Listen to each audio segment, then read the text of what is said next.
Hi there, Sharon Horne-Ellstrom here. Welcome to day 109 of our Be a Better You annual challenge.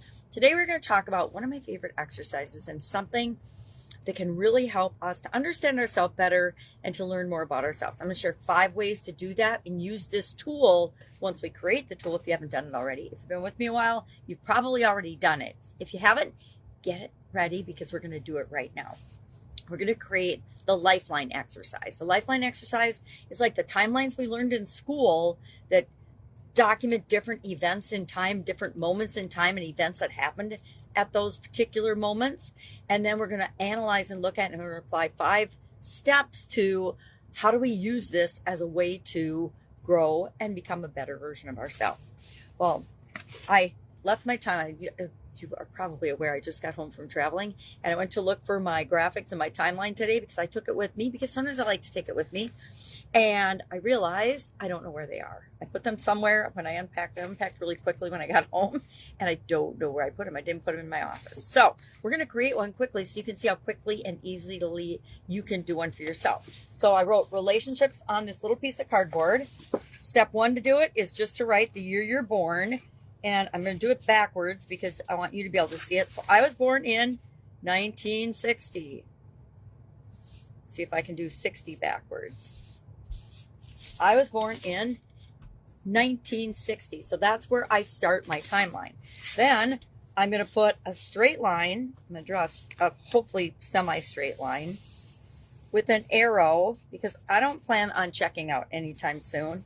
And I'm going to put 2025 because, I wrote it right words. 20, I don't know if I can fix it. 25. It's okay. You get the idea. So 2025 looks like 2050, 1960. And then on that graph, I'm going to put highlights. Well, I was born. That's a pretty big deal, right? So I'm going to write I was born there. Then I'm going to put other key events and things that happened to me. You know, maybe a big childhood event. Like when I was 2, I fell over a trike and ripped my lip open. I had a crooked mouth ever since. That obviously impacted me. How did that impact me? We ask ourselves with respect to relationships this month. We're going to do it every month this year. This is one of those exercises like the 5 or the 7 whys. This exercise, the SOAP framework, we're going to do it every month. Why? Because these are the strategic tools that I have learned and gotten the most benefit out of and helped thousands of other people to get the benefit out of them too. And so that's why we're going to use this one every single month because it allows us to map out key events in our life. And you'll notice over time that you will remember and put more key events on your timeline. I actually use my Lifeline and I have one where I have all my different areas and aspects of my life, and all 9 of them are on there, and it looks like a big hodgepodge, but to me I can follow the different colors and see, okay, this is the impact. Then I can also look at and see how the different areas are impacted by certain key events that have happened in my life. So we're going to create our timeline, put on main events, and then just ask yourself what was going on in my relationships when that event happened. And then after we create our timeline, we're going to do these 5 things to it. First is we're going to create our timeline, right? Which we sort of just did very, very quickly.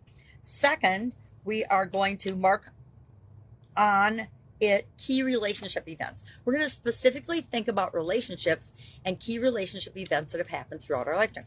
You got married, you got divorced, you had kids, right? That's definitely a relationship. Your kid broke his leg or had an accident. That impacts us in our relationship sometimes. Or your kids got married. You have grandkids. All those things are about relationships. So we're going to mark those on our timeline. Then we're going to reflect on the patterns in our relationships. We're going to look for patterns. Why? Because if we have the ability to understand and note our patterns and our triggers, we have the ability to control and decide consciously how we're going to respond to different things as they come up at different events that happen in our lives, right? We can choose how we're going to react and respond to things. I say let's choose to respond versus just emotionally reacting. Why? Because I tend to emotionally react and I know that doesn't always turn out the way I want it to. And so I want to always be becoming more self-aware and making sure that I'm monitoring, taking that deep breath and saying, okay, well, what does this really mean? This just happened, right? This thing just happened, but what does it really, really mean for me? Does it mean I have to explode right now? Or can I take a deep breath, take a couple of beats and say, it really doesn't mean anything. It means that happened to those people, but that doesn't have any impact on me. So guess what? I'm going to have no reaction about it. Yay! I've now saved myself a whole lot of stress. Number 4, we're going to identify healing opportunities. Why?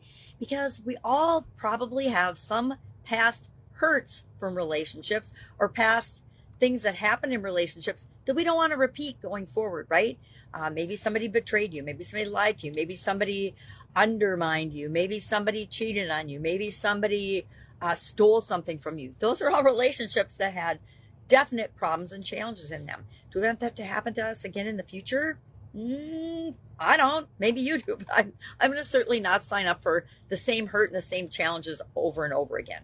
I'm going to do it once. I'm going to learn from it. I'm going to look for the patterns and triggers that led up to me being involved in that, because somehow I attracted that person, that relationship into my life.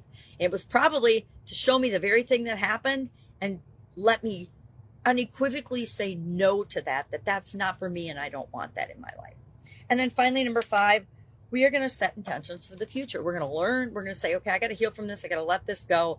Now, what am I going to learn from that going forward? And what are my intentions in the future? My intention in the future is always to have amazing relationships that are great for all parties involved and that help to nurture mine and the other person's soul and well-being, right? Something like that. That's very clunky, but you will set your own intentions because yours are probably very different than mine.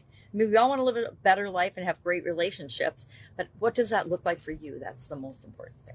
So that's our topic for today. I love this topic. Love this tool. I like to spend more time with this tool. And guess what? Even when I'm not doing a challenge, sometimes I just pull out my Lifeline and I take a look at it. If I want to improve something or if something's bothering me, but I don't know what it is, I'll just start looking at my Lifeline and all of a sudden I'll be like, it's right in my face. I knew what it was all along. I just wasn't willing to see it just yet. All right. If I can help you in any way, hit me up and ask. Otherwise, have an awesome day. And I'll, of course, be with you tomorrow.